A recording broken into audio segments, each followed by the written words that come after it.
தமிழக வெற்றி கழகத்தின் 3ஆம் ஆண்டு தொடக்க விழாவில் அக்கட்சி தலைவர் விஜயின் பேச்சுக்கு திமுக, அதிமுக மற்றும் பாஜக பதிலடி கொடுத்துள்ளது. இதுகுறித்து தற்போது பார்க்கலாம்.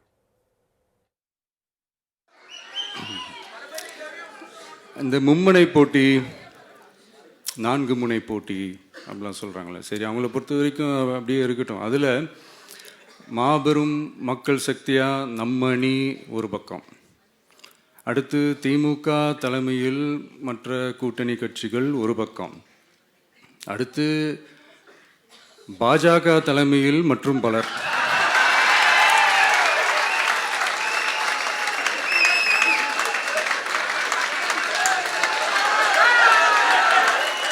என்னப்பா சிரிக்கிறீங்க? உண்மையை தானே சொன்னேன்.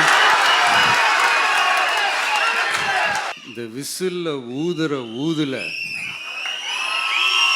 இந்த தீய சக்தியும் இந்த ஊழல் சக்தியும் தெரிச்சு ஓடணும். எப்படி தெரிச்சு ஓடணும்? அன்னைக்கு சென்ட் ஜார்ஜ் கோட்டையில டிவிக்கு ஆளும் கட்சியா எழும்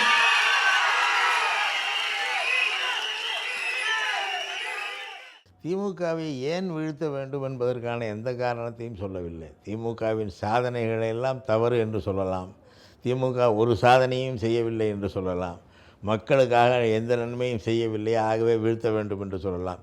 இவர் முதலமைச்சராக வருவதற்காக திமுகவை வீழ்த்த வேண்டும் என்கிறாரே தவிர மக்கள் நலனுக்காக அதை சொல்லவில்லை. விஜய் என்பவர் தனக்காக வாழ்பவர், மக்களுக்காக வாழ்பவர் அல்ல என்று தெரியும். அவர் கோபமெல்லாம் திமுக மீது. காரணம், திமுக ஆட்சியிலே இருக்கிறது. திமுகவை அப்புறப்படுத்தி விட்டு தான் முதலமைச்சராக வேண்டும் என்கிற ஒரு ஆசையிலே அவர் இயங்கி வருகிறார். அவருடைய பேச்சுக்கள் எல்லாமே மக்களுக்கான பேச்சுக்கள் இல்லை, தான் முதலமைச்சராக வருவதற்கான பேச்சுக்களாகத்தான் அமைந்திருக்கின்றன.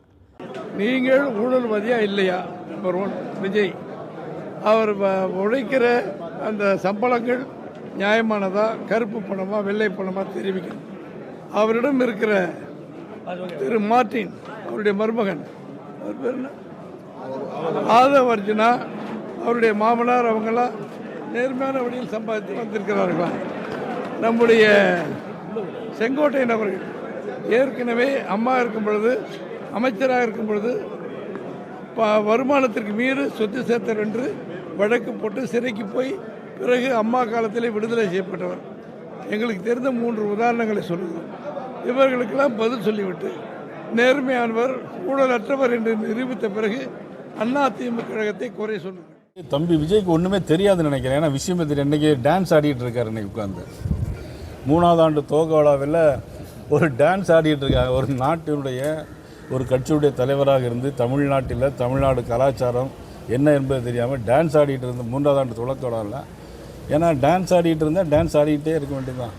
என்டிஏ அப்படின்னா பாரதிய ஜனதா இருக்குது, அனைத்து இந்திய அண்ணா திராவிட முன்னேற்றங்களும் இருக்குது, தமிழ் மாநில காங்கிரஸ் இருக்குது, அண்ணன் ஜான் பாண்டியன் கட்சி இருக்குது, பாரிவேந்தர் கட்சி இருக்குது, நீதி கட்சி இருக்குது, இன்னும் விவசாய அமைப்புகள், இன்னும் யாதவ பண்பாட்டுக் கழகம் எல்லாமே இன்றைக்கி என்டிஏல தான் இருக்குது. இது கூட தெரியாமல்